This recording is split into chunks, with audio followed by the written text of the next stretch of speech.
할렐루야.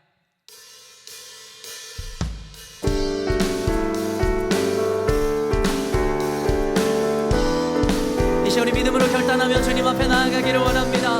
우리 평생의 모든 것 대신 주님 앞에 우리의 전부를 드려 하나님의 이름을 높입니다. 할렐루야.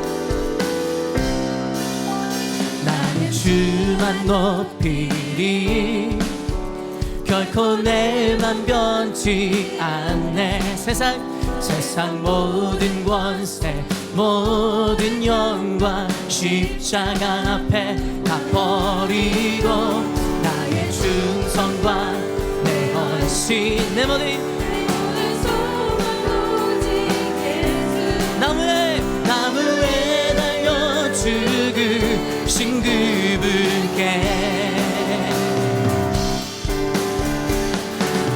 오직 우리 주께 내 믿음 소망 찬양 받기 합당한 분 또 오직만 왕의 왕께 엎드려 경배하며 모든 나를 지으시고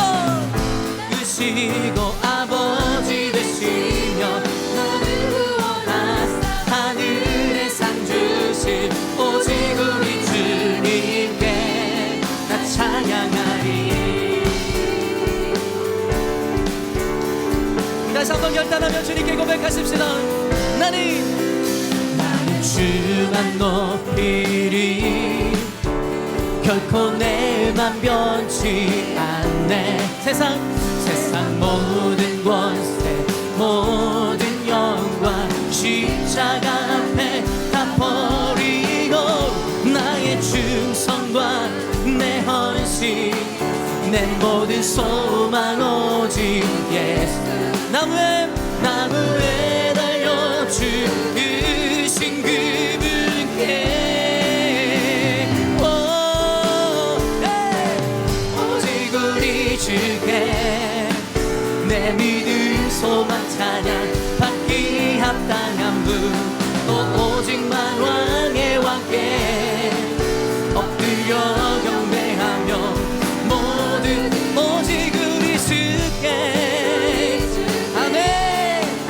내 믿음 소망 찬양 받기 합당한 분 또 오직만 왕의 왕께 엎드려 경배하며 나를 지으신 아버지 되시며 나를 구원한 하늘의 상 주신 오직 우리 주님께 나 찬양하리.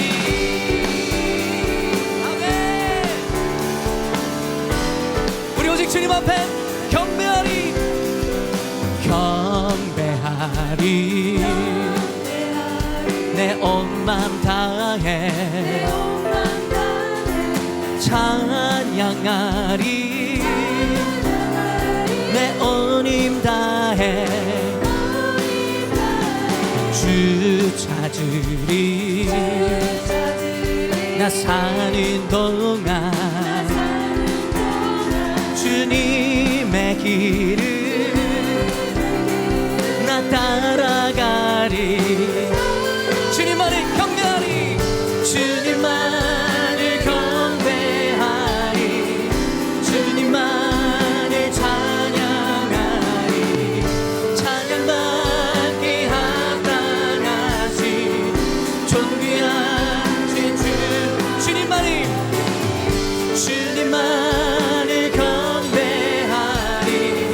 주님만을 찬양하리 찬양받기 합당하신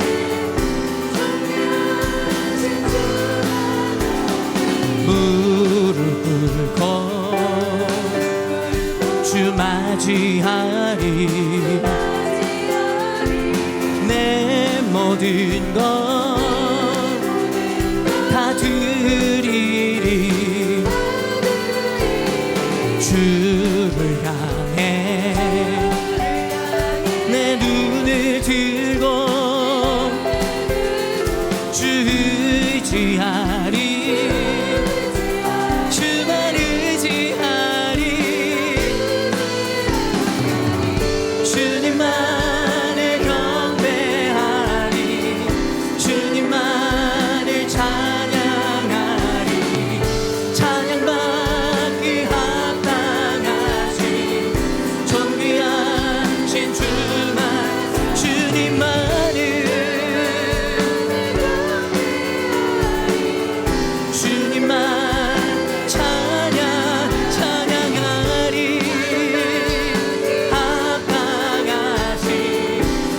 존귀하신 주만 높이 주님만을 경배하리 주님만을 찬양하리 찬양받기 합당하신 존귀하신 주만 주님만을 경배하리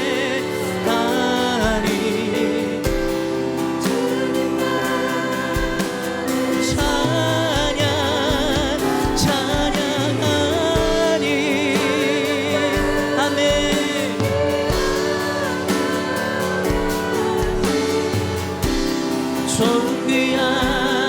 존귀하신 주만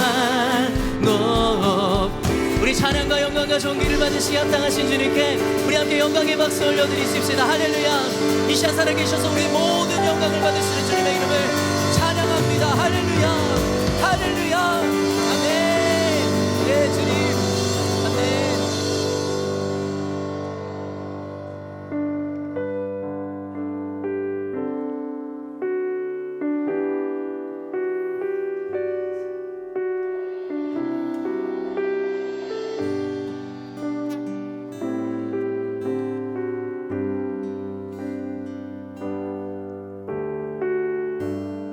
마음속에 어려움이 있을 때 마음속에 어려움이 있을 때 마음속에 어려움이 있을 때 주님 내게 먼저 오사 내 맘을 만지고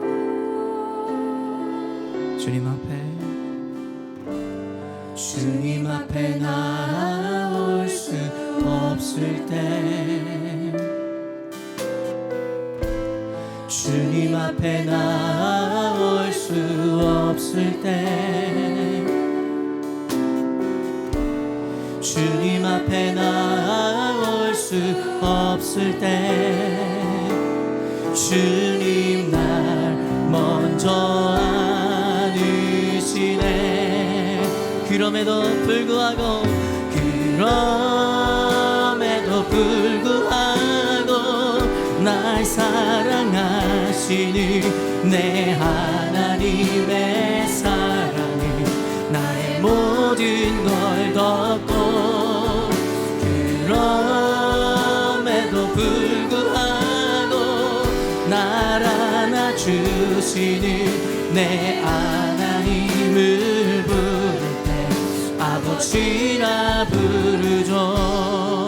마음속에 어려움이 있을 때 마음속에 어려움이 우리 정직한 영으로 주님 앞에 고백하십시다. 마음속에 어려움이 있을 때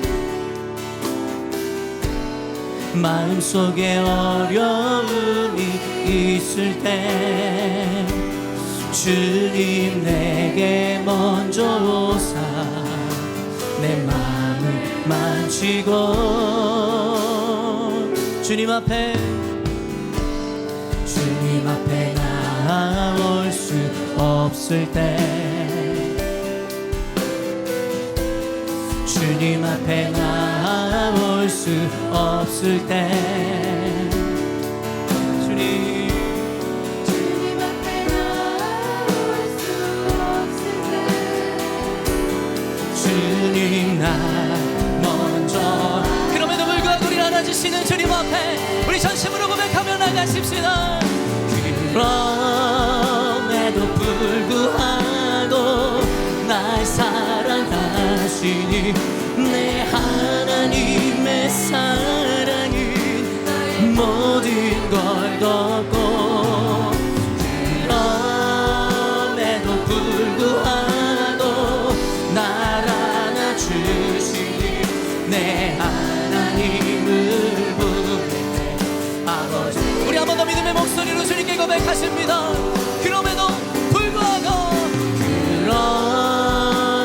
불구하고 날 사랑하시니 내 하나님의 사랑에 나의 모든 걸 덮고 그럼에도 불구하고 날 안아주 아멘. 우리 한 번 더 우리의 무탈한 마음을 주님께 올려드리며 고백하십시다. 그럼에도 불구하고 나 사랑하시니 내 하나님의 사랑이 나의 모든 것 덮고 그럼에도 불구하고 날 안아주 아멘. 우리 마지막으로 한 번 더 믿음으로 주님을 바라보시며 고백하십시다. 그럼에도 불구하고 날 사랑하시니 내 하나님의 사랑이 나의 모든 걸 덮고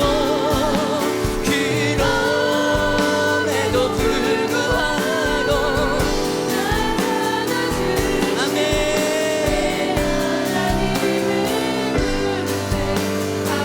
우리 믿음으로 선포하십시다. 주 사랑 거친 풍랑에도 주 사랑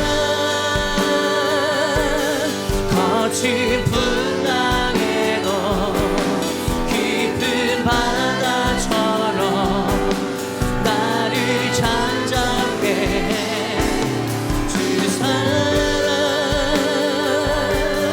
내 영혼의 반석 그 사랑 위에 서리.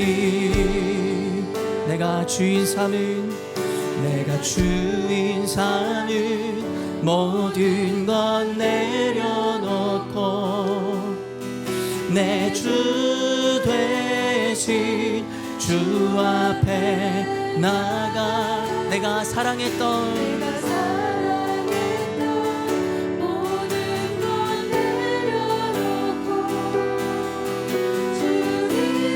주님만 사랑. 우리 한 번 더 믿음으로 주님 앞에 고백하십시다. 내가 주인 삼은 모든 것 내려놓고 내 주 되신 주 앞에 나가 내가 사랑했던 모든 것 내려놓고 주님만 사랑 주 사랑 거친 풍랑에도 주 사랑 거친 풍랑에도 깊은 바다처럼 나를 잠잠게 해 주 사랑 내 영혼의 반석 우리 다시 한번 믿음으로 주님께 결단하며 고백하십시다. 내가 주인 삼은 모든 것 내려놓고 내 주 되신 주 앞에 나가 내가 사랑했던 모든 것 내려놓고 주님만 우리 한 번 더 구체적으로 주님 앞에 고백하십시다. 내가 주인 삼은 모든 것 내려놓고 내 주 되신 주 앞에 나가 내가 사랑했던 모든 것 내려놓고 주님만 사랑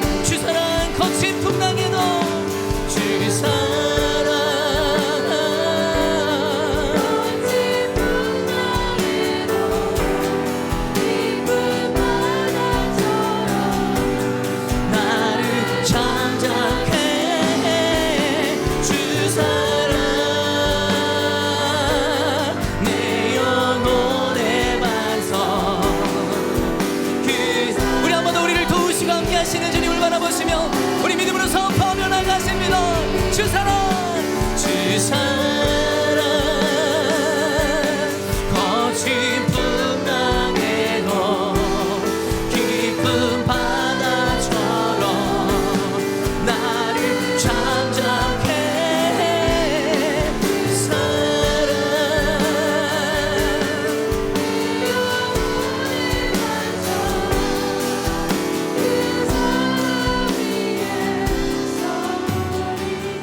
이 시간 우리 함께 모두 자리에 앉으셔서 기도하며 주님께 나아가기를 원합니다.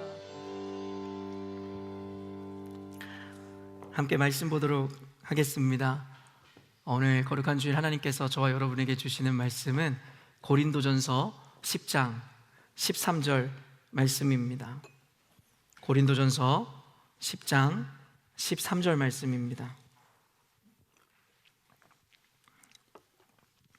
아마 여러분들이 다들 좋아하셔서 암송하고 계시는 말씀이지 않을까라는 생각이 드는데요, 우리 함께 의미를 마음속에 새기며 함께 한 목소리로 합독하여 읽도록 하겠습니다. 시작.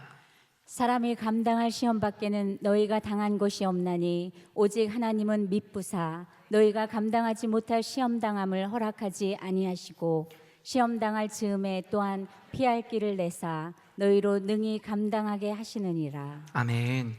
오늘은 고린도전서 본문 말씀을 통해서 허락하시는 분의 원리라는 제목으로 하나님의 말씀을 증거하고자 합니다. 여러분 요즘 많이 힘드시지요? 사실은 사람들마다의 삶의 어떤 환경과 또 크기의 차이가 있겠지만 아마도 코로나 이 시대를 살아가고 있는 우리들은 모두가 저마다의 어떤 어려움과 고통을 가지고 있을 것입니다. 더욱 이곳 시드니에 살아가는 이 저희들은 사실은 이 계속되어진 어떤 유례 없었던 부시파이어부터 시작돼서 그리고 또 코로나 바이러스로 바로 다이렉트로 이어지면서 경제적으로 사회적으로 굉장히 혼란과 어려움을 겪고 있음을 우리가 결코 부정할 수 없을 것입니다. 단순히 그런데 이것은 코로나의 시대 아니면 부시파이어로 인한 어떤 경제적인 피해의 차원을 넘어서 사실은 릭 워렌 목사가 이야기하듯이 인생이라는 것은 그 고통 그 자체다라는 그 정의의 대로 어쩌면 이 세상을 살아가는 우리들은 저마다의 고통과 고난의 시간을 보낼 수밖에 없다라는 것입니다. 아까도 이야기했지만 저마다의 아마 크기의 차이는 있을 것이나 여기 앉아 계시는 저를 포함한 모든 분들이 저마다의 고통과 어려움과 시험이 없다라고 이야기할 수 있는 분이 누가 있겠냐라는 것이에요. 그렇기 때문에 단순히 부처인 시타르타뿐만 아니라 리거렌이 이야기하는 인생이란 것은 고통 그 자체다라는 그 정의가 우리들의 인생이라면 결국엔 성경은 우리로 하여금 그러한 고통스러운 인생에 대해서 대처하는 방법과 태도 그리고 그 믿음에 대해서 밝히고 있음을 우리가 알아야 합니다. 그렇기 때문에 이 인생이라는 것이 경험하는 고통이라는 것, 고난의 문제라는 것을 우리가 잘 다뤄야 될 필요가 있다라는 거예요. 왜냐하면 아까도 이야기했지만 인간이란 존재는 누구나 저마다의 고통을 당할 수밖에 없는 존재지만 성경에서는 고통받는 삶 자체를 인정하고 있지 않기 때문입니다. 그렇기 때문에 모순과도 느껴질 수 있는 이 로직 가운데 결국에 우리는 고통받을 수밖에 없는 존재임에도 불구하고 성경은 그렇게 살지 말라 이야기한다면 과연 성경에서는 우리에게 어떤 원리와 방법들을 가르치고 있는지에 대해서 우리가 배워야 할 것이라는 것이죠. 원리를 아는 것은 매우 중요합니다. 우리가 어떤 수학 문제나 어떤 논리 문제를 풀 때 단순히 어떤 방식을 외워버리면 안 됩니다. 말 그대로 원리를 알아야 그에 응용된 문제들까지도 우리가 풀어낼 수 있기 때문입니다. 그 방식을 외워버리면 그 한 문제는 풀어낼 수 있을지 모르겠지만 그와 관련되어 파생된 문제들에 대해서는 우리는 도무지 손도 대지 못하는 상황이 닥칠 수도 있기 때문입니다. 이 호주에서는 우리 이 수험생들이 보는 시험을 HSC라고 하잖아요. 근데 한국의 학생들이 보는 시험을 여러분 뭐라 하는지 알고 계시죠? 대학 수학 능력 평가라고 하죠. 다들 수능이라고 이야기하시지만 그건 짧은 말이고 대학 수학 능력 평가라는 것이 원래 정식적인 용어이고 명칭입니다. 근데 이게 언제부터 여러분 시작됐는지 아세요? 언제부터 우리가 그렇게 우리 수험생들을 괴롭히는 이 수능, 수학능력평가 시험이 도입됐을까요? 아마 제 세대나 아니면 저보다 조금 위에 계신 세대분들은 정확하게 알 수 있을 것인데 그게 바로 1994년부터 시작됐어요. 그러면 그 1994년 이전에는 어떤 것이 있었죠? 학력평가가 있었잖아요.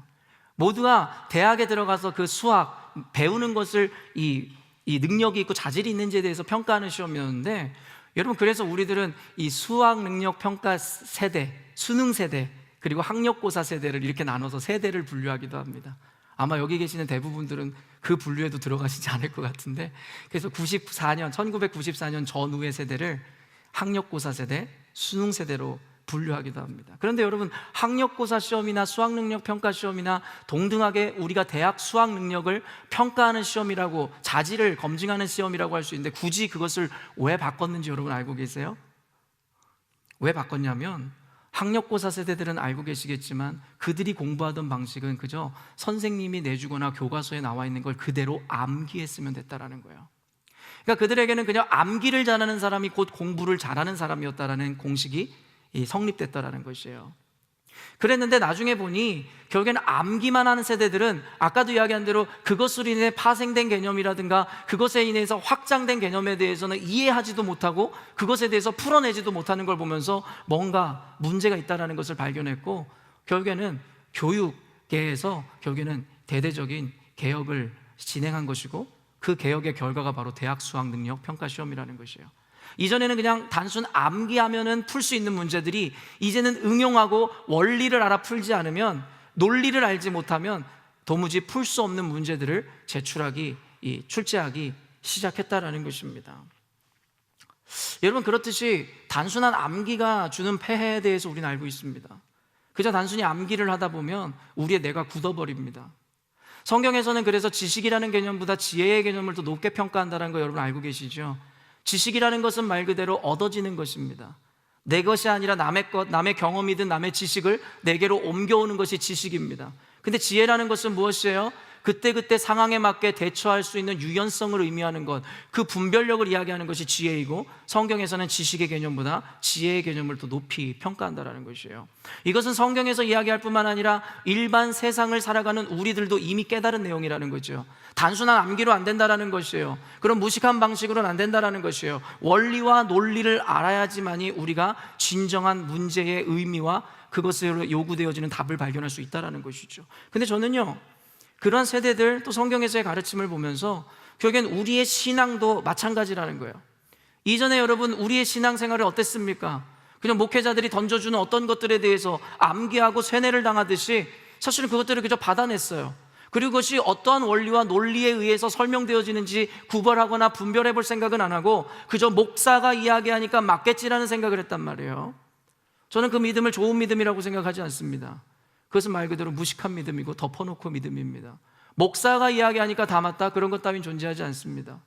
목회자에 대한 신뢰와 존중은 필요합니다.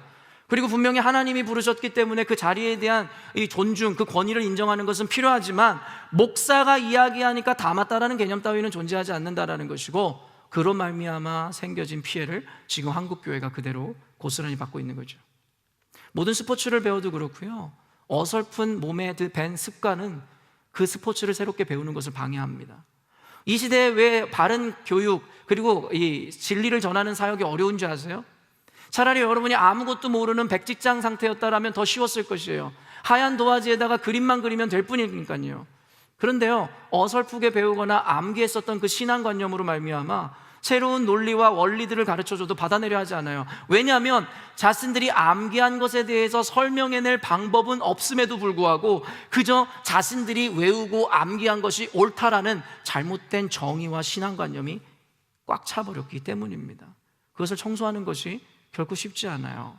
그래서 구약 성경에도 개념해 보면 세술은 세부대에 담으라는 말씀을 그대로 그 구약 성경에서 보여주는 것은 뭐냐면 purify, 정화 과정을 겪더라는 것입니다. 정화되지 않으면 하나님이 아무리 새 은혜를 주셔도 담아내지 못하는 것이고, 그렇기 때문에 신약시대에 예수님이 오셨을 때에도 처음 시도하시고 시행하셨던 것이 바로 바리새인들의 율법주의를 깨트리기 시작했다는 것입니다. 지금 우리 열린문교회뿐만 아니라 이 시대의 교회들은 바로 그와 같은 과정이 필요합니다. 학력고사 세대에서 수학능력평가 시대로 넘어가는 그 과정이 얼마나 어려웠겠어요. 그 전에 자신들이 해오던 방식을 모두 부정하고 버려야만 했었을 것이기 때문입니다. 이 시대에 요구되어지는 교회의 가르침이 그와 같은 것이에요. 지난 수십 년, 반세기가 훌쩍 넘는 기독교 역사 가운데 우리는 그저 암기하고 세뇌당하듯이 말씀을 배웠습니다. 그래서 말씀의 로직이나 원리에 대해서는 배우지 못하고 자신들에게 이로운 말씀들을 하나씩 하나씩 꼽아내면서 그 말씀이 성경의 전부인 마냥 착각하며 살아왔죠. 그러다 보니 제가 성경의 전체적인 맥락과 기준과 세계관을 가르쳐드려도 받아들일 수가 없는 거예요. 성경 전체는 그와 같은 것들을 이야기하고 있으나 내가 부분적으로 퍼즐 조각처럼 본 그 말씀들이 자신들에겐 전체의 신앙이 되어버렸기 때문입니다. 내려놓음이라는 책을 쓴 이용규 선교사님이 폭발적인 반향을 일으키고 인기를 얻었던 이유도 결국엔 우리가 방금 전에 불렀던 찬양, 내가 주인 삼은 모든 것을 내려놓다는 찬양도 결국엔 이러한 성경적 정신과 시대 정신을 담은 것이라고 저는 생각합니다.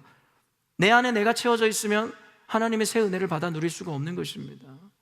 예수님이 오셨음에도 불구하고 고정관념으로 가득 차 있었던 율법주의자들이었거나 바리새인들은 그 예수님의 새 시대를 받아내지 못했다라는 것이고 그들은 결국엔 도태되어 예수님에게로부터 버림받았음을 우리는 잊지 말아야 합니다. 그것을 우리는 두려워해야 합니다.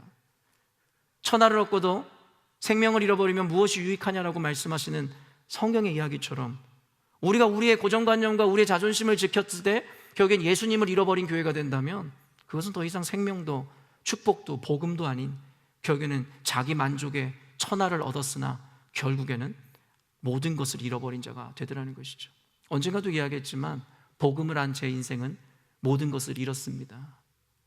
그러나 그와 동시에 모든 것을 얻었습니다.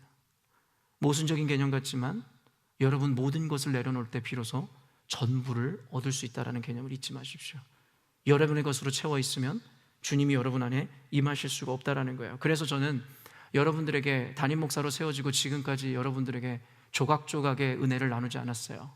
성경 전체의 기준과 논리와 세계관을 가르치기 시작했고 그리고 그에 따른 원리들을 가르치기 시작했습니다. 저와 제자 양육을 받으시는 분들 그리고 목요일에 로마서 강의를 들으시는 여러분들은 모두 아실 거예요.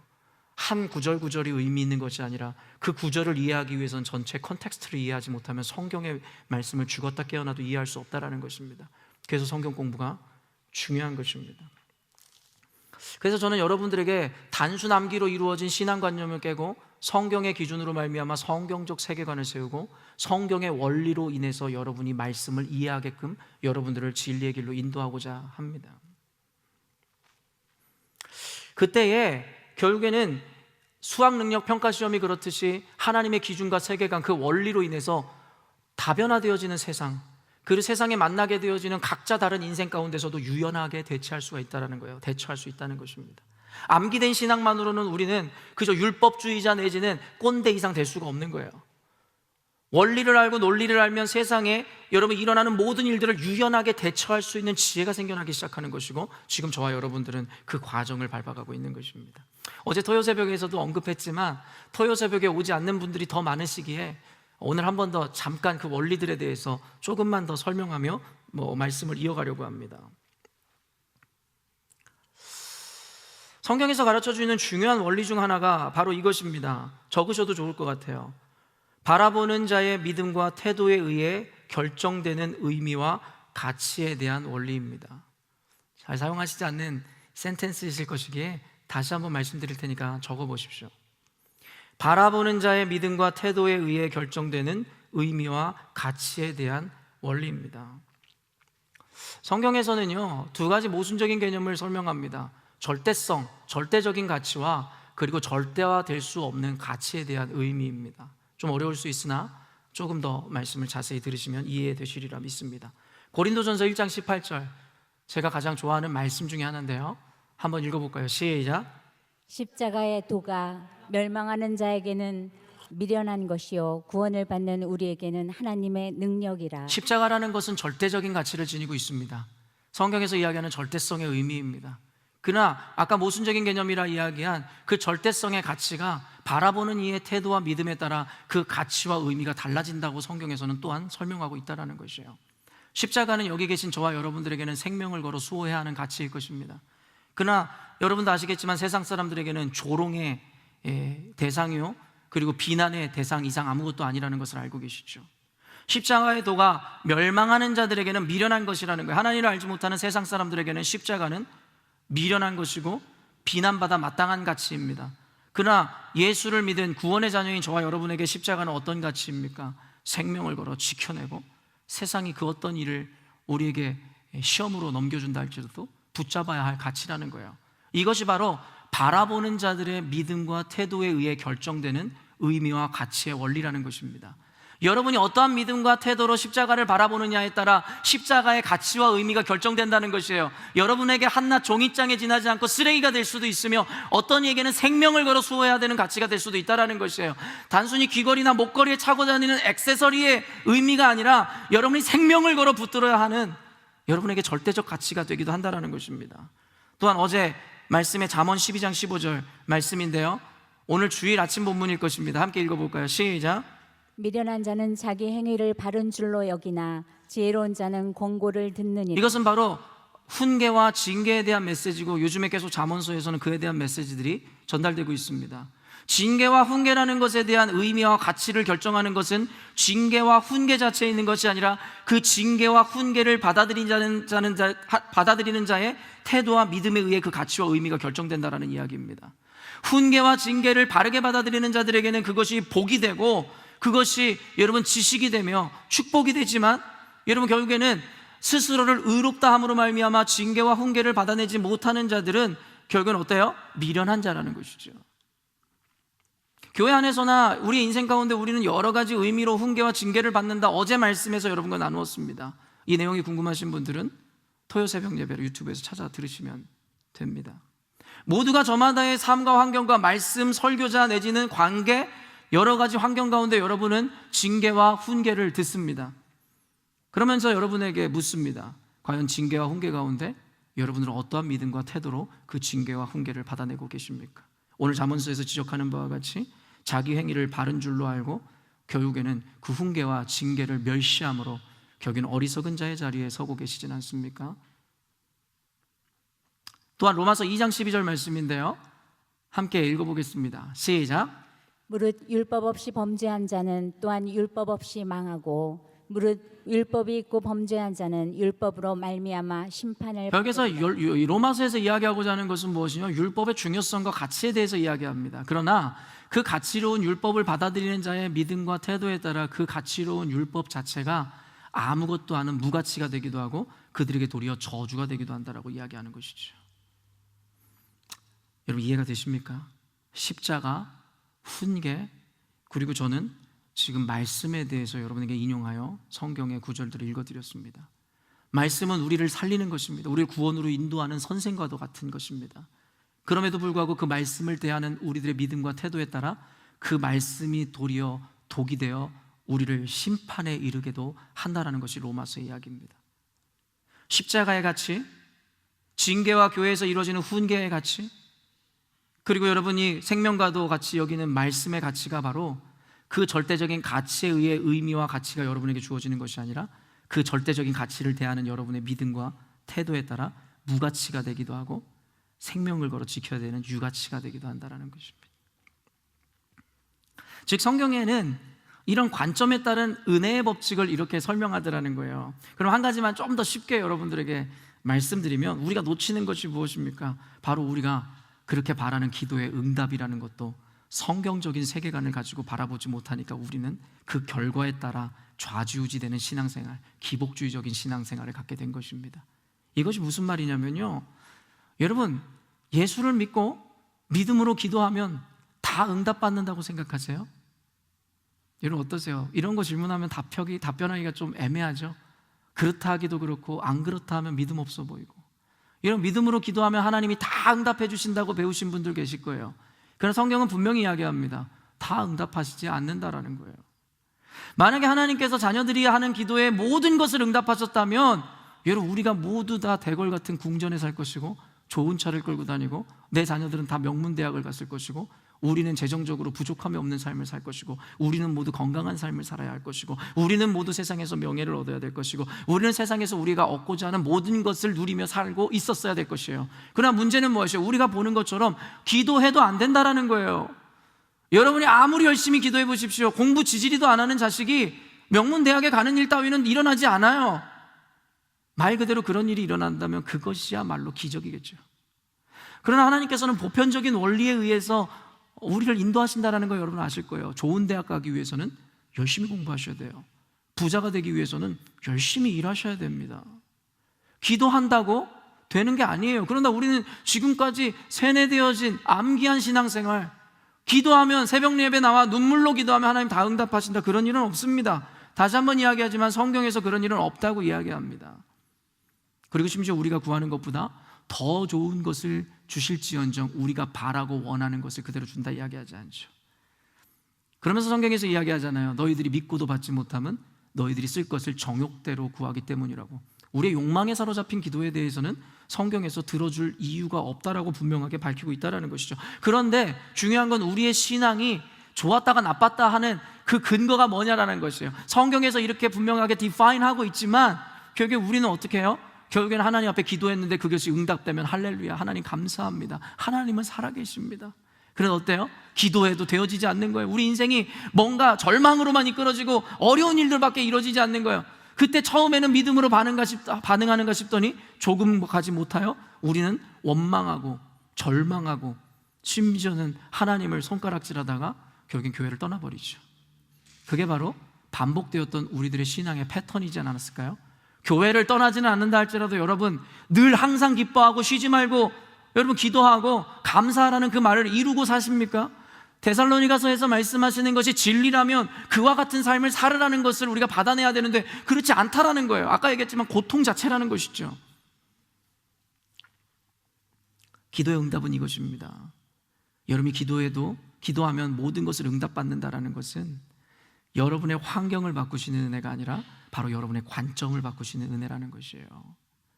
여러분이 눈물로 기도했으나 여전히도 부족한 재정, 건강, 여러분 인생의 문제가 여전히도 남아있을지라도 여러분이 기도한 그 끝에 응답과 열매가 무엇인지 아세요?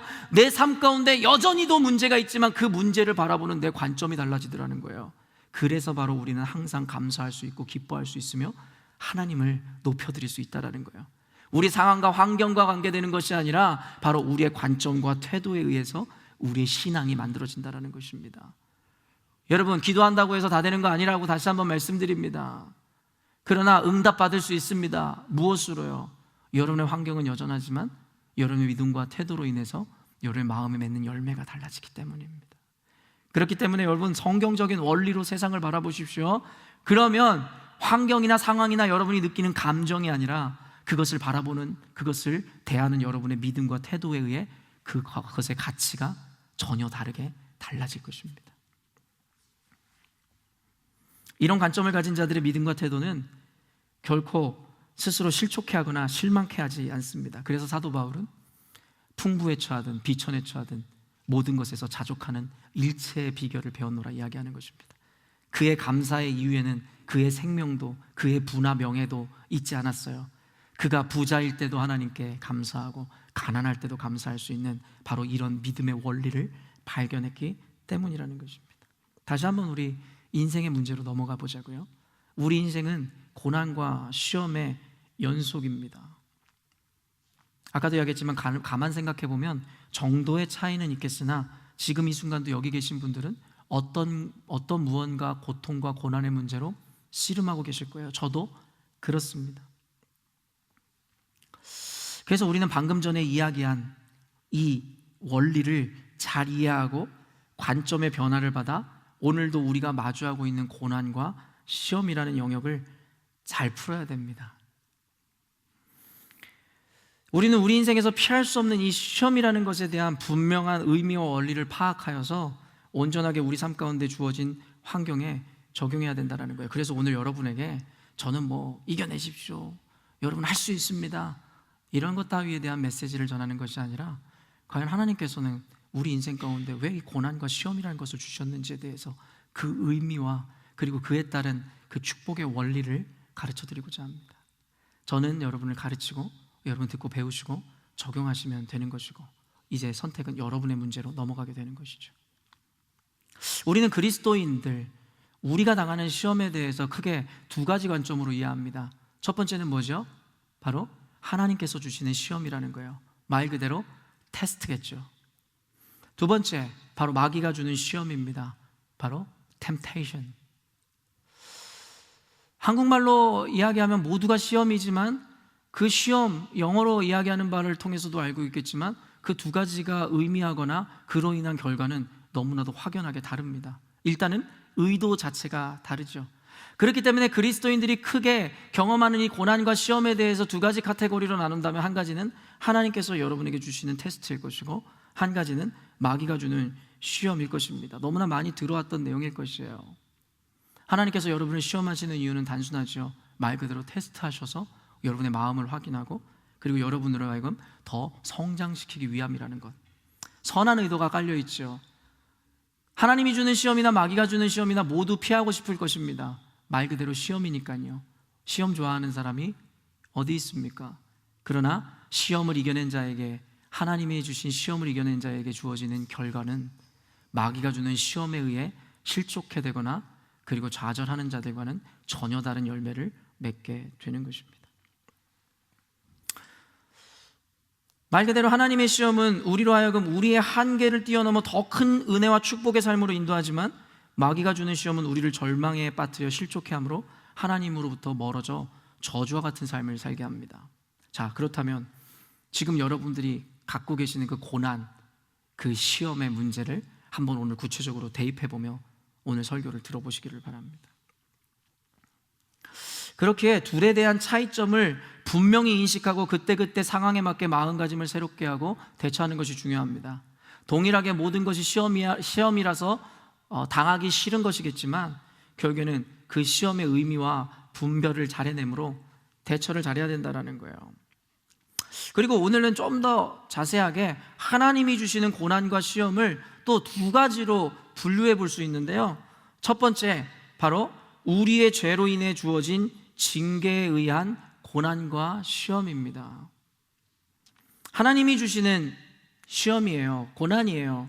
그러나 그것은 바로 징계에 의해, 그리고 더 근본적인 근거는 우리의 죄 때문이라는 것이에요.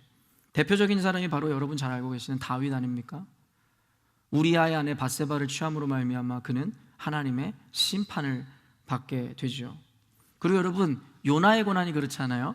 하나님께서 그에게 니느웨로 가서 복음을 전파하라 하셨지만 원수 민족인 니느웨 사람들에게 복음 전하는 것을 거절하고 다시스로 도망하다 물고기 뱃속에 고난을 당하게 되는 요나가 바로 대표적인 자신의 연약함이나 죄로 말미암아 징계를 받게 되었던 케이스입니다.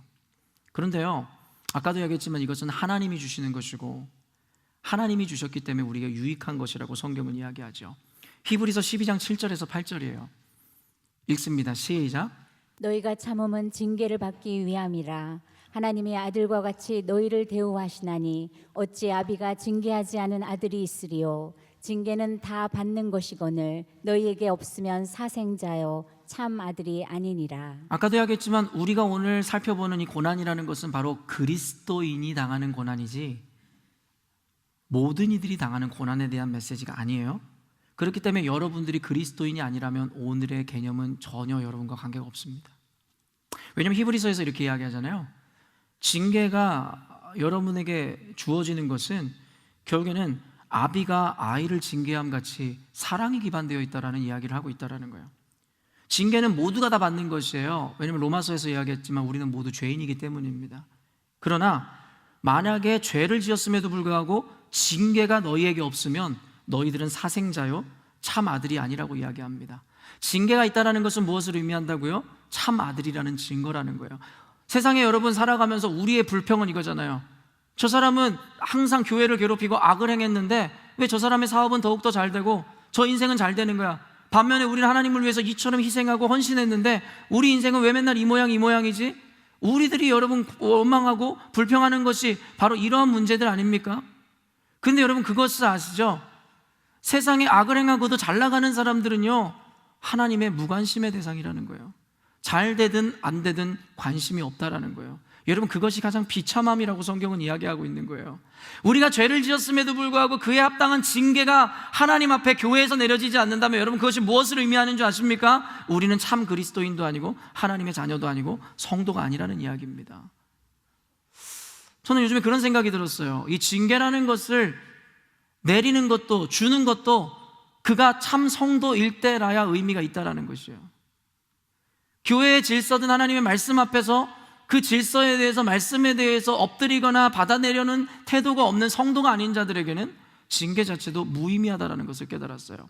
이것을 역으로 생각해 보십시다. 여러분의 인생 가운데 여러분의 악으로 인해 여러분의 인생에 징계가 주어진다면 그 징계라는 것은 누구도 원치 않겠으나 오늘 성경의 원리와 논리를 따져 듣는다면 결국엔 그 징계가 있다라는 것이 하나님의 자녀됨의 여러분 증명이며, 또한 그 의도에는 결국엔 나를 바꾸어 하나님의 뜻을 이루고자 하는 그 의도가 깔려 있음을.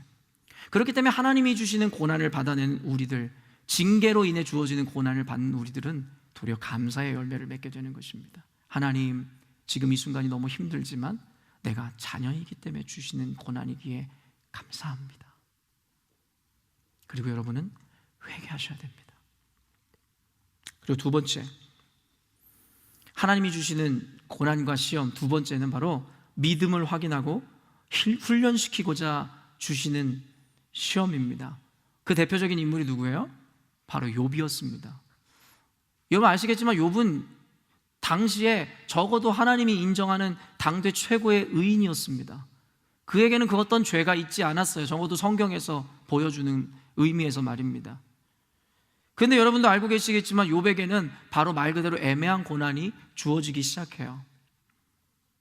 그리고 여러분, 히스기야 왕에게 주었던 고난과 시험이 이와 같은 것이었어요. 역대하 32장 31절 말씀이에요. 함께 읽어보겠습니다. 시작. 하나님이 히스기야를 떠나시고 그 심중에 있는 것을 다 알고자 하사 시험하셨더라. 하나님이 히스기야를 떠났던 이유는 다른 의미가 아니라 결국엔 그 안에 있는 심중의 것을 알고자 그를 시험하셨다라는 것이죠. 하나님께서 욥을 시험하셨던 이유는 그의 죄 때문이 아니라 그의 믿음과 고난 가운데서 어떻게 반응하시는지에 대한 그 믿음을 테스트하기를 원하셨다라는 것이죠. 그러한 테스트를 받았던 욥이 고백하는 것, 욥기 23장 10절 다 알고 계시죠? 시작. 나의 가는 길을 오직 그가 아시나니 그가 나를 단련하신 후에는 내가 정금같이 나아오리라. 말 그대로 하나님께서는 우리를 훈련시키시기 위해서 이러한 고난의 과정을 겪게 하시더라는 거예요. 저는 열린문교회가 겪었었던 과거의 여러 가지 일들에 대해 지금은 감사를 고백합니다. 누구도 그것을 좋은 추억이나 기분 좋은 일로 갖고 계시지 않으실 거예요. 저도 그렇습니다. 그럼에도 불구하고 믿음의 원리와 관점으로 보니 그것이 도리어 감사하더라는 거예요. 지난날에 제가 목회자로 겪을 수밖에 없었던 억울함들, 지금 이 순간에도 겪고 있는 일들에 대해서도 도리어 감사하더라는 것이죠. 왜일까요? 그 순간 자체를 즐거워하는 것이 아니라 바로 하나님의 관점과 원리로 바라보니 그 의미를 알겠다라는 것이죠. 하나님 우리 열린문교회를 이 시대가 요구하는 하나님의 교회로 세워가실 것이에요. 그 과정은 고통스러울지 모르겠으나 우리는 믿음을 갖고 있고 성경의 기준과 원리를 알기 때문에 우리가 지난날에 겪을 수밖에 없었던 그 과정들, 그로 인해서 우리가 얼마나 단단해지고 우리가 하나 되는지를 발견하게 됩니다. 그래서 시편 119편 71편에 이런 말씀이 있어요. 읽습니다. 시작. 고난당한 것이 내게 유익이라. 이로 말미암아 내가 주의 율례들을 배우게 되었나이다. 고난당하는 것이 도리어 그래서 유익하다라는 거예요. 이 원리를 알았던 사도 바울의 고백은 또 뭐였습니까? 내 안에 사는 것 오직 그리스도시니 나의 죽음도 유익함이라. 이런 누가 죽음을 원합니까? 누가 고난을 원합니까? 그러나 그 성경적인 의미를 알았던 이들이 고백하는 것은 무엇이냐면 고난 자체를 즐거워하는 것이 아니라 성경의 의미와 기준과 원리를 알고 있었기 때문에 누구도 거절하고 싶은 그 고난을, 죽음을 기쁨으로 승화시켰던 것, 그것이 바로 신앙입니다. 그것이 바로 믿음이라는 것이에요, 여러분. 그래서 우리들은 우리가 당하는 고난을 주의 자녀라면, 그리스도인이라면 도리어 감사함으로, 유익함으로 받아내야 되는 거예요. 왜냐하면 내가 주의 율례들을 그 고난을 통해서 배우고 있다라고. 우리 열린문교회가 그런 고난을 통해 하나님의 말씀의 중심으로 돌아가고 있음을 감사해야 되는 것이죠. 조금 더 여러분들에게 이 고난에 대해서 오늘 좀 더 깊이 들어갈 거예요. 신명기서에서 나타난 고난의 이유를 이야기해 드릴게요. 여러분 다 메모할 수 있으면 메모하세요. 여러분에게 굉장한 유익이 될 거예요. 첫 번째, 한번 같이 읽어볼까요? 읽습니다. 시작. 우리의 마음의 중심을 확인하시기 위해서. 아까 히스기야에게 그랬던 것처럼, 욥에게 했던 것처럼 신명기 8장 2절입니다. 읽습니다. 시작. 내 하나님 여호와께서 이 40년 동안에 너로 광야의 길을 걷게 하신 것을 기억하라. 이는 너를 낮추시며 너를 시험하사 내 마음이 어떠한지 그 명령을 지키는지 알려 하심이라. 전지적인 작가 시점에서 보는 우리들은 이미 알고 있어요. 뭐냐면은 이스라엘 백성들이 출애굽하고 나서 가나안 땅, 약속의 땅으로 가는 그 여정이 지리학적으로 보면은 그렇게 며칠 걸리지 않는 길이라는 걸 말이에요. 근데 그들이 그 광야에서 여러분 뺑글뺑글 돌았던 시간이 몇 년이에요? 40년이에요. 40년. 불과 며칠이면 갈 수 있는 거리를 40년 동안 돌게 하신 이유에 대해서 신명기서에서는 이렇게 이야기하는 거예요.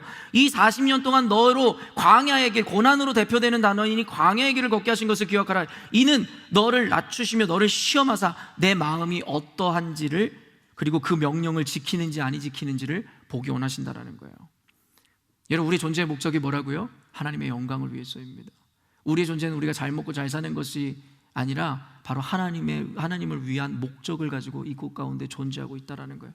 그렇다면 우리 인생의 완성, 성공은 무엇입니까? 바로 하나님의 목적을 이루어드리는 것이 성공이겠죠. 신명기서에서 이야기하는 우리에게 고난을 주는 이유가 무엇입니까?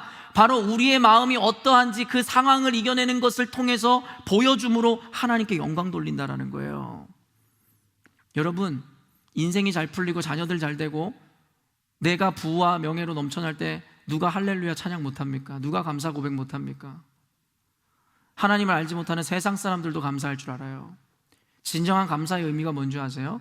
내가 감사할 수 없을 때 감사하는 것, 내가 기쁘지 않을 때 기뻐하는 것, 그게 바로 믿음이고 신앙이라는 것입니다. 그러나 우리는 어제까지 얼마나 단순한 신앙생활을 해왔습니까?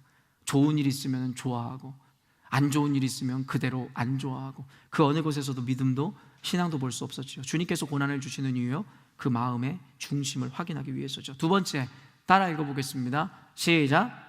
우리의 교만을 낮추기 위해서. 신명기 8장 3절입니다. 읽습니다. 시작. 너를 낮추시며 너를 줄이게 하시며 또 너도 알지 못하며 내 조상들도 알지 못하던 만나를 내게 먹이신 것은 사람이 떡으로만 사는 것이 아니요 여호와의 입에서 나오는 모든 말씀으로 사는 줄을 내가 알게 하려 하심이니라. 인간이라는 존재는 망각의 존재라고 제가 정의했습니다. 인간은 자꾸 잊어요. 지난날의 아픔과 슬픔을 잊는 것은 좋은 망각인데요, 잊지 말아야 될 것을 잊어요. 그것이 바로 은혜를 잊는다는 거예요. 각골난망하여 뼈에 새기고 마음에 새겨야 함에도 불구하고 그 은혜라는 것을 너무나 쉽게 잊어버리더라는 거예요. 여러분, 여기 앉아있는 분들 중에 누가 하나님의 은혜 경험하지 보지 못한 사람이 있습니까? 소시적에 하나님 앞에서 생명 걸어보겠다고 하지 않았던 분이 어디 있겠냐는 거예요. 근데 여러분에게 묻습니다. 지금도 그러십니까? 사람이란 존재는요, 배고프고 어려울 때에는 날 좀 살려달라 해요. 그래 등 따시고 배부르면 여러분 그런 간절함 따위는 사라집니다. 헝그리 정신이 사라진다는 것이죠. 그렇기 때문에 학자들은 이런 이야기를 해요. 도리어 가난하고 어려운 것이 우리에게 복일 수 있다. 대부분의 기독교 역사를 보니까 어렵고 힘들 때는 교회가 부흥했어요. 근데 유럽과 미국에서, 그리고 지금의 대한민국이 보여주는 것처럼 나라가 잘 되고 경제적인 대국이 되면 여러분 그와는 반대로 결국 하나님을 잃어버려요. 하나님으로부터 멀어지더라는 거예요. 이전에 누가 우리를 입히시고 누가 우리를 먹이시고 누가 지금까지 우리를 인도하셨는지를 잊어버린다는 거예요. 자기가 잘났고 자기가 잘해서 지금 이 자리에 와 있다라고 착각하기에 이르더라는 것이, 그것이 바로 망각의 존재인 인간의 모습이라는 거예요. 예전에 받았던 은혜 같은 것 따위는 다 사라진 지 오래죠. 그저 불평과 불만으로 채워지죠. 그래서 내 조상도 알지 못하던 만나를 내게 먹이신 것이 누구인지를 주님께서 우리들에게 알게 하시기 위해서, 너를 낮추시기 위해서 우리에게 고난을 주신다는 거예요. 고난을 당하면 우리는 겸손해집니다. 저도 많이 아파봤습니다. 죽는다고 생각했던 그 아픔의 시간까지 간 적이 있었어요. 그때 정말 겸손해지더라고요. 제가 겸손하고 싶어서가 아니라 진짜 겸손해지고 지난날의 죄에 대해서 절로 회개가 나오더라고요. 복입니까? 독입니까? 여러분에게 주어지는 고난이 독입니까? 복입니까? 그리고 세 번째, 따라해 보시겠습니다. 시작. 하나님의 명령을 순종케 하기 위해서. 하나님께서 여러분에게 고난을 주시는 이유는 하나님의 명령을 순종하게 하기 위해서라는 거예요. 신명기 8장 6절입니다. 읽습니다. 시작. 내 하나님 여호와의 명령을 지켜 그의 길을 따라가며 그를 경외할지니라. 여러분, 하나님께서 고난을 주는 그 경로나 어떤 그 이유를 살펴보니까요, 철저하게 나의 무능력을 깨닫게 하기 위함이더라고요. 여러분, 우리 안에는 내가 할 수 있다는 생각들이 너무 많아요. 그래서 월트 디즈니나 여러분 요즘에 꼭 그 보는 그 여러분 세계관을 지배하고 있는 아이들 애니메이션 진짜 잘 골라서 보여주셔야 돼요. 월트 디즈니에서 여러분 보여주는 그 애니메이션 얼마나 아름다운 내용입니까? You can do it. You can do everything. 어려서부터 고난을 받았던 아이가 뭐 자라나면서 세상의 모든 환난을 겪고 이겨낸다는 내용이에요. 참 멋진 내용이잖아요. 이런 거기서 우리에게 심어주는 내용이 뭔지 아세요? 바로 인본주의입니다. 너는 모든 것을 할 수 있는 자라고, 너는 굴하지 말라고. 이것이 얼마나 반기독교적인 거냐면요, 성경에서는 우리에게 그와 반대적인 개념을 가르쳐요. 하나님 앞에 철저히 무너지라는 거죠. 철저히 하나님만 의지하라는 거죠. 왜냐하면 네 의로 말미암아 이룬 것은 하나님께 영광이 되지 않기 때문에. 기도원의 300용사가 그걸 보여주죠. 하나님은 철저하게 우리의 무능력을 보이시길 원하세요. 그리고 하나님이 일하시기를 원하신다고요. 그래야 하나님이 영광 받으시기 때문입니다. 그러나 우리들은 조금이라도 자신의 노력과 의지를 내세우려고 해요. 저는 지금 게으름에 대한 이야기를 하는 것이 아니라는 것 여러분 알고 계실 거예요. 하나님께서는 우리를 철저하게 무너뜨리신 다음에 거봐, 네 힘으로 안 되잖아. 그러니까 이제부터 내가 일할게. 주가 일하시네. 주가 일하시네. 거기서 이야기하는 것도 뭐예요? 날이 저물어 갈 때, 결국엔 내가 빈들에 있을 때, 내가 내 힘으로 안 될 때, 아무것도 할 수 없을 때, 그때 비로소 주가 일하시기 시작하는 거예요.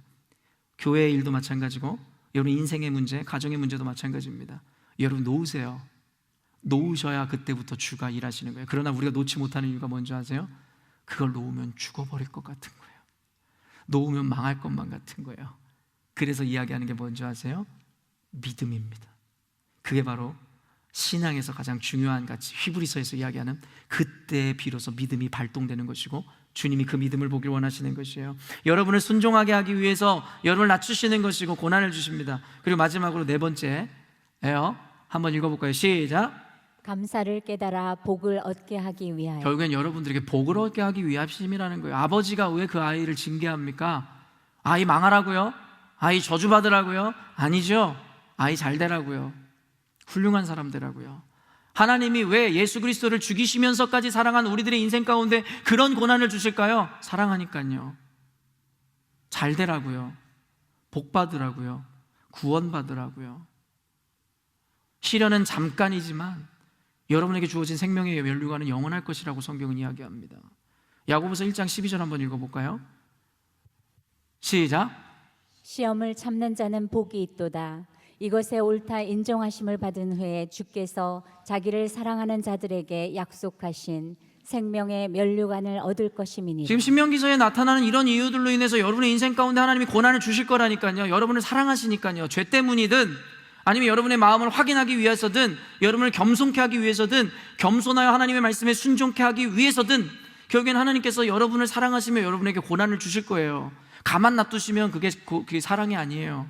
고난을 주실 것인데 그 결과 결국엔 여러분이 그 가운데 그 시험을 참고 이겨낸 자들에게는 생명의 면류관이 주어진다라는 것이죠. 복을 주신다라는 것이죠. 그래서 신명기는 다시금 우리에게 당부합니다. 신명기 8장 5절에서 6절이에요. 시작. 너는 사람이 그 아들을 징계함 같이 내 하나님 여호와께서 너를 징계하시는 줄 마음에 생각하고 내 하나님 여호와의 명령을 지켜 그의 길을 따라가며 그를 경외할지니라. 그래서 그 마음을 알라는 거예요. 고난당하는 너희들아 이러면서 주님 말씀하시는 거예요. 제발 내 마음 좀 알아줘 라는 거죠. 내가 그 아들을 징계한 같이 너희들을 징계하고 고난을 준 것이니 그로 인해서 너희들은 나를 잊지 말고 도리어 내 명령을 지켜 행함으로 내가 주고자 하는 그 복을 받아 누리라는 거잖아요. 관점에 여러분 변화에 모든 은혜가 있는 것입니다. 고난을 바라보고 해석하는 여러분의 관점에 따라 그것이 독이 되기도 하고 복이 되기도 하고 생명이 되기도 하고 저주가 되기도 하는 거예요. 여러분 어떻게 바라보고 계세요? 여러분 인생 가운데 있는 그 문제들을 어떻게 바라보시냐는 거예요. 관계의 문제, 재정의 문제, 질병의 문제, 인생의 문제, 진로의 문제, 배우자의 문제, 자녀의 문제, 이성관계에 대한 문제, 여러분 어떻게 그 문제를 바라보고 계시냐라는 거예요. 그리고 이제 마침내 오늘 본문으로 들어가는데요. 오늘 본문 한번 읽어볼게요. 13절 시작. 사람이 감당할 시험 밖에는 너희가 당한 것이 없나니 오직 하나님은 미쁘사 너희가 감당하지 못할 시험 당함을 허락하지 아니하시고 시험 당할 즈음에 또한 피할 길을 내사 너희로 능히 감당하게 하시느니라. 지금까지는 하나님께서 우리 인생 가운데 고난과 시험과 역경을 주시는 의미와 그리고 그 이유에 대해서 살펴보았다면, 오늘 본문 말씀을 통해서 결국에는 모두가 피할 수 없는 그 고난 가운데 어떻게 하면은 고난과 시험을 능히 이겨내어 그 하나님의 복락을 누릴 수 있을까에 대한 그 비결을 가르치는 원리입니다. 첫 번째, 좀 길지만 따라 읽어볼까요? 시작. 우리가 당하는 고난의 크기는 바로 하나님이 우리를 향하신 그 신뢰의 크기라는 것이라. 제가 만든 문장이지만 얼마나 멋있습니까? 여러분 지금 적으셔야 돼요. 그리고 지나간 다음에 다시 묻지 마세요. 저도 한번 하면 기억이 안 나요. 종종 다시 묻는 분이 계신데, 여러분 그러니까 적으시라고요. 우리가 당하는 고난의 크기는 바로 하나님이 우리를 향하신 그 신뢰의 크기를 의미하는 거라는 거예요. 이해가 되시나요? 제가요, 제 인생 가운데 저도 아직 도달하지 못한 신앙의 경지가 있어요. 저는 그것을 향해 지금도 끊임없이 저를 쳐서 복종하려고 노력해봐요. 여러분에게 그 경지를 같이 나눠보려고요. 바로 사도행전 5장 40절에서 41절의 경지예요. 읽습니다. 시작.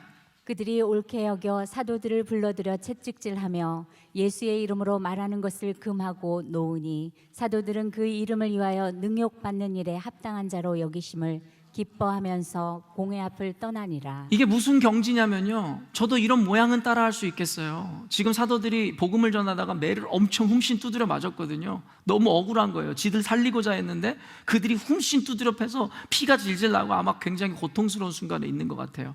그러면서 결국에는 그 위에 이제 가말리엘과의 대화들이 막 나오는데 그걸 다 빼고 결국에는 이 바리새인들이 가말리엘의 이야기를 듣고 사도들을 보내주는 거예요. 이제 다시 너 예수 얘기하지 마. 그러면서 그냥 어쩔 수 없이 풀어주는 장면이에요. 근데 사도들의 반응이 저를 놀랍게 하는 거죠.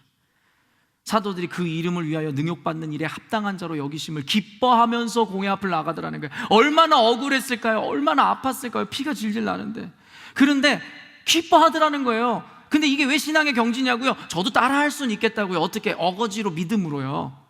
누가 저를 예수 전하다가 억울하게 하고 힘들게 하면은 너무 괘씸하고 화가 나는데도 믿음으로 아닌 척, 하나님 그래도 감사합니다, 이를 악물고 감사합니다 할 수 있겠어요. 근데 제가 이 사도들의 모습을 보면서 내가 기도하는데요, 이 사도들은 저처럼 이를 악물고 믿음으로 감사합니다 이런 게 아니었더라고요. 진짜 기쁜 거예요. 근데 그가 이야기하는 게 뭐예요? 그 이름을 위하여 능욕받는 일에 합당한 자로 여김을 받음에 대한 기쁨이더라는 거예요. 전 아직 그런 게 안 되는 거예요. 난 억울하면 너무 화가 나요. 뭐 분노가 나고 너무 신경질이 나는 거예요. 그런데도 저를 막 억눌러요. 왜냐면 주님이 기뻐하시는 일 아니잖아, 두영아. 하나님 이거 원하시지 않잖아. 맞아요. 말씀에 의거해서 말씀을 기준해서 참아볼게요. 그것까지는 되는데 진정한 기쁨이 생기질 않는 거예요. 아직도 안 돼요. 그래서 지금도 주님, 사도들과 같이 저런 믿음이 제게 좀 있게 해주세요. 어거지로 참아내는 것이 아니라 진짜 기뻐서 고난을 받아내는 수준까지 제가 가게 해주세요. 그게 제 목표입니다. 성경은요, 우리에게 강제를 원하시지 않는다고요. 빌립보서 2장 13절에서 14절이에요. 읽습니다. 시작. 너희 안에서 행하시는 이는 하나님이시니 자기의 기쁘신 뜻을 위하여 너희에게 소원을 두고 행하게 하시나니 모든 일을 원망과 시비가 없이 하라. 여러분, 저는 얼마나 비겁한 사람이냐면요, 저는 인생에서 한 번도 맞서 싸워본 적이 없어요. 저는 무조건 도망하는 사람이에요. 저는 그만큼 성정이 약해요. 여러분이 저를 보는 이미지와는 저는 완전 다른 사람이에요. 저랑 좀 가까이 있어 보신 집사님들이나 분들은 알 거예요. 저는 정말 연약한 사람이에요. 남에게 컴플레인은 당연히 하지 못하고 남이 남에게 컴플레인 하는 것조차도 보지를 못하는 사람이에요. 음식에서 머리카락이 나오고 벌레가 나오면 그것을 건져내고 먹을 사람이고, 아니면 그걸 못 먹겠으면 그냥 계산하고 나오는 사람이지 그거에 대해서 얘기하는 사람이 아니에요. 저는 그렇게 연약합니다. 인생을 늘 그렇게 비겁하게 돌아 도망 다녔어요. 근데 또 지금 겸손의 의미로 제가 도망했다고 하지만 사실은 제가 갖고 있는 신앙관념도 이것에 한몫합니다. 뭐냐면요, 저는 하나님께서 저에게 목회자로 부르시면서 정말 몇만 명이 모이는 교회의 목회자가 되라, 수십만 명을 전도하는 선교사가 되라, 그렇게 저를 부르셨다고 생각하지 않아요. 하나님이 저를 부르신 이유는 뭐냐면요, 내가 가장 행복하길 원해서예요. 하나님 우리 아버지세요. 어떤 아버지가 자녀가 고통받는 거, 자기의 일을 이루기 위해서 자녀를 고통으로 내몬니까? 저는 우리 아버지가 그렇지 않은 거예요.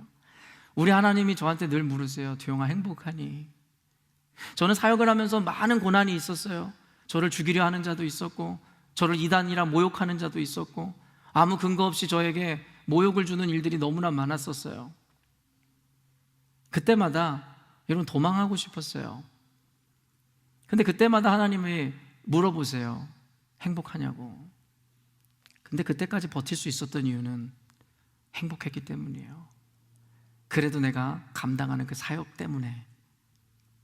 저는 그래서 늘 신앙인들의 인생은 짐을 싸는 인생이라고 이야기하는 거예요. 여러분, 이 자리가 조삼나이다 할 필요 없습니다. 여러분이 붙잡고 있는 비전, 사명, 그것을 붙잡는 게 아니라고요. 여러분, 순교도 할 수 있습니다. 그런데 그 순교도 하나님께서는 정말 우리가 기쁨으로 감당하길 원하는지에 대해서 먼저 묻고 계시는 거예요. 빌립보서 말씀처럼 너희 안에 행하시는 이는 하나님이시니 자기의 기쁘신 뜻을 위하여 너희 안에 소원을 두고 행하신다라는 거예요. 왜냐하면 소원을 두고 기쁨이 없이 하는 행위와 예배와 헌금과 우리들의 헌신은 하나님을 기쁘게 할 수 없기 때문입니다. 하나님 하나도 기뻐하지 않으세요. 가인과 아벨의 예배 기억하시죠? 똑같은 물질을 드렸지만 하나님은 가인의 건 받지 않으셨어요. 왜냐하면 히브리서에서 이야기하는데 그는 믿음이 없었다는 거예요. 마음에 전심이 없었다는 거예요. 여러분이 드리는 오늘의 이 예배를 점검하세요. 여러분이 우리 교회 꼭 와서 몇백 명이 되는 데까지 여러분이 있을 필요가 없는 거예요. 여러분이 마음을 점검하시라는 거예요. 여러분이 이 예배를 형식주의에 빠져서 드리고 있다면 여러분 쓸데없는 시간 낭비하셨습니다. 왜냐하면 여러분이 드린 예배 하나님 받지 않으셨거든요. 악한 마음을 품고선 이 자리에 앉아있는 분도 들으세요. 하나님이 받지 않으세요. 속된 말로 쓸데없는 짓을 한 거죠. 여러분, 신앙을 점검하세요. 예배를 드리시는 여러분, 헌금하시는 여러분, 헌금 많이 하라는 얘기가 아니라 여러분이 100원을 내든 10원을 내든 그 안에 정말 하나님을 향한 감사와 기쁨이 있냐라는 거예요. 신앙의 좀 본질로 돌아가 보자는 거예요. 이 예배 시간이 여러분 앉아있는 의미가 무엇입니까? 제발 이 시대에 썩어져가는 교회의 버러지에 여러분 금수의 형상으로 바꿔버린 사람들의 세대의 가치관과 신앙관을 따라가지 마시라고요. 우린 거기서 살아남아야 되는 것입니다. 그래서 오늘 본문에도 그렇게 이야기하잖아요. 사람이 감당할 시험 밖에는 너희가 당한 것이 없나니 오직 하나님은 밉부사 너희가 감당 못할 시험을 주시지 않는다라는 거예요. 그 이야기에서 힌트를 얻으세요. 여러분이 받는 고난의 크기가 크면 클수록 여러분이 그만큼 인정받았다라는 거예요. 어떻게? 얘는 할 수 있어. 여러분, 욥의 고난도 생각해 보세요. 마귀와 같이 이야기하는 하나님의 이야기를 들어보세요. 하나님이 마귀한테 당당히 이야기한다니까요. 자기 자식에 대해서, 자녀에 대해서 당당하게 이야기하잖아요. 욥은 그렇지 않을 거라고. 하나님의 믿음, 신뢰입니다. 여러분, 우리들이 받는 고난은 하나님이 주시는 거예요. 그런데요, 그 고난의 이유가 뭐예요? 바로 너희들이 그래도 그 정도는 감당할 수 있으니까 내가 너를 믿고 주는 거야. 사도들이 억울하게 피를 흘리고 매를 맞았는데도 기뻐할 수 있었던 이유가 이것이에요. 아, 하나님이 내가 이런 억울한 가운데 피를 흘리는 것도 그래도 감당할 만하니까 주셨구나. 이 시대에 예수 믿는 거 어렵다는 거 압니다. 고난이요? 예수 믿는 것 자체가 고난이죠. 지금 예수를 믿는다는 이야기 때문에 여러분이 세상에서 좋은 레퓨테이션을 받는 것 같아요? 아니면 나쁜 비난, 블레임을 받는 것 같아요? 당연하죠. 예수 믿는다는 거 그래서 당당히 말하지 못하잖아요. 여기 앉아 계시는 여러분 중에 스스로 크리스찬이라는 거 친구들 사이에서 못 말하시는 분들도 계시죠? 왜요? 예수님이 부끄러우니까 그런 거 아니에요? 교회가 부끄러우니까 그런 거 아니에요? 그도 아니라면 세상이 두려운 것이겠죠. 예수 믿는다는 것 때문에 친구들에게 왕따 당할까 봐? 아니면 비난당할까 봐? 아니면 성공하지 못할까 봐? 그런 거 아닙니까? 사랑하는 열린문교회 성도 여러분, 하나님께서 여러분의 인생 가운데 주시는 고난은 여러분을 향한 하나님의 신뢰예요. 여러분을 믿기 때문이에요. 그렇기 때문에 고난의 크기가 크면 하나님께 감사하십시오. 마지막으로 두 번째입니다. 함께 읽을게요. 시작. 하나님은 반드시 우리에게 길을 내어 이기게 하실 것이다. 이 두 가지를 기억하시면 고난에서 이길 수 있습니다. 방금처럼 우리들의 고난의 크기는 하나님이 우리를 향한 그 신뢰의 크기다라는 것에 대한 믿음과 감사. 그리고 두 번째, 분명히 반드시 하나님은 길을 내어 이기게 하실 것이니까요. 우리는 결과를 알아요. 고난으로 인해서 하나님의 자녀들은 절대 죽지 않습니다. 절대 좌절하지 않아요. 넘어지지 않아요. 분명히 일어섭니다. 제가 개런티 할게요. 대신 여기에 조건이 있어요. 하나님의 자녀이거든, 성도이거든, 그리스도인이거든. 그렇지 않은 자에게는 적용되지 않는 말씀이에요. 13절 한번 읽어볼게요. 다시 한번 읽습니다. 시작. 사람이 감당할 시험 밖에는 너희가 당한 것이 없나니 오직 하나님은 미쁘사 너희가 감당하지 못할 시험 당함을 허락하지 아니하시고 시험 당할 즈음에 또한 피할 길을 내사 너희로 능히 감당하게 하시느니라. 여러분, 이것은 하나님에 대한 믿음과 신뢰에 대한 문제입니다. 다시 한번 이야기하지만 이것은 하나님에 대한 믿음과 신뢰에 대한 문제예요. 여러분, 하늘이 무너져도 솟아날 구멍이 있다라는 옛 속담이 있잖아요. 이거 사실입니까? 아니요, 사실 아니에요. 하늘이 무너져도 솟아날 구멍이 있다면 여러분, 결국에는 위기를 극복하지 못해서 해체되는 가정이나 사업이 망해서 결국에는 좋지 못한 선택을 하는 이들이 있어요. 하늘이 무너졌잖아요. 근데 그들은 솟아나지 못했잖아요. 결국엔 극단적인 선택을 했잖아요. 근데 무슨 구멍이 있다는 거예요? 이런 세상 사람들한테는요, 하늘이 무너져도 꼭 솟아날 구멍이 꼭 없을 수도 있어요. 있을 수도 있고 없을 수도 있어요. 개런티가 안 돼요. 그런데요, 이 속담을 하나님의 사람들에게 대입하면요, 무조건 맞아요. 하나님을 믿는 사람들에게는요, 무조건 솟아날 구멍이 있습니다. 믿으십니까? 정말 믿으세요? 분명히 있습니다. 왜냐하면 오늘 13절에서도 너희들이 시험당하여 쓰러지려 할 때쯤에 또한 피할 길을 내사 너희로 능히 감당하게 하신다라는 거예요. 너무 힘들지만 분명히 넘어갈 수 있다라는 얘기예요. 여러분 잘 보세요. 이 이야기들이 하나님의 사람들에게는 분명히 맞는 얘기입니다. 왜냐하면 하나님은 그 자녀들을 위해서 길을 내시기 때문입니다. 여러분, 이스라엘 백성이 홍해 앞에서 진퇴양난의 상황을 맞이했을 때 어떤 일이 일어났습니까? 뒤에서는 애국 군사들이 죽이려고 달려오고 있고 눈앞에는 홍해가 펼쳐져 있는 그 상황 가운데 주님이 어떻게 하셨습니까? 사면초가 진퇴양난의 순간에 주님이 어떻게 하셨습니까? 그들이 광야에서 줄이고 목마를 때에 어떤 일이 일어났습니까? 반석에서 물이 솟아나고 메추라기 떼가 날아오고 그들이 난공불락에 여리고성 앞에 있을 때, 절망하고 있을 때 어떤 일이 일어났습니까? 그들이 마주한 상황으로 인해서 절망하고 있을 때 또한 어떤 일이 일어났습니까? 한나가 아이를 낳지 못함으로 말미암아 핍박당하고 고난당하고 마음에 심한 근심이 있을 때 주님이 어떤 일을 행하셨습니까? 히스기야가 죽음의 위험 앞에서 죽음을 앞두고선 기도했을 때 어떤 일이 일어났냐라는 것입니다. 여러분, 이 사실들을 다 믿으세요? 믿으세요? 믿으시는데 왜 여러분의 인생 가운데 그런 일이 일어날 거라고 왜 생각하지 않으세요? 여러분 하나님의 자녀가 아닙니까? 왜 신뢰하지 못해서 절망하고 스스로 좌절하고 왜 극단적인 선택들을 때때로 하시냐는 거예요. 중요한 것은 하나님이 무능력해서가 아니라 전능하신 하나님을 우리가 믿고 신뢰하지 못하기 때문인 것이죠. 그런 찬양하면서 좀 맞췄으면 좋겠어요. 하나님 한 번도 나를 실망시킨 적 없으시고 언제나 공평과 은혜로 나를 지키셨네. 지나온 모든 세월들, 지나온 모든 세월들 돌아보아도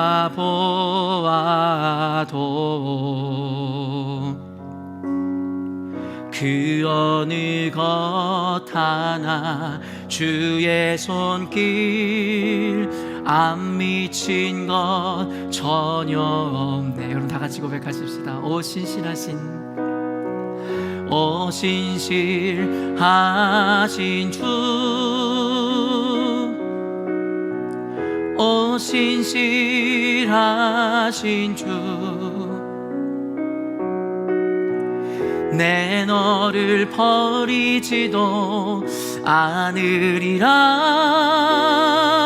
내 너를 버리지도 않으리라. 약속하셨던 주님, 그 약속을 지키사 이후로도 영원토록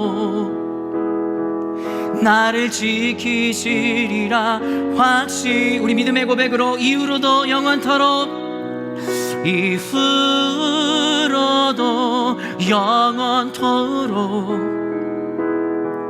나를 지키시리라 확신하네.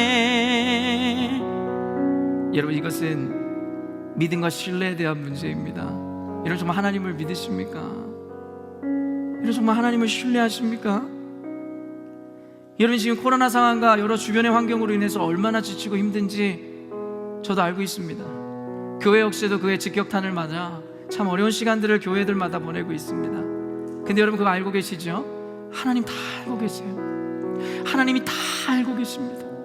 하나님 모든 것을 아시고 계획하시고 여러분 인생 가운데 허락하신 일들이라는 것이, 그것이 징계일지라도, 그것이 시험일지라도, 고난일지라도, 그리고 하나님께서 그 상황을 우리에게 허락하셨다면 더 좋은 것을 주시기 위한 가장 좋은 방식이었음을 여러분 믿으셔야 합니다.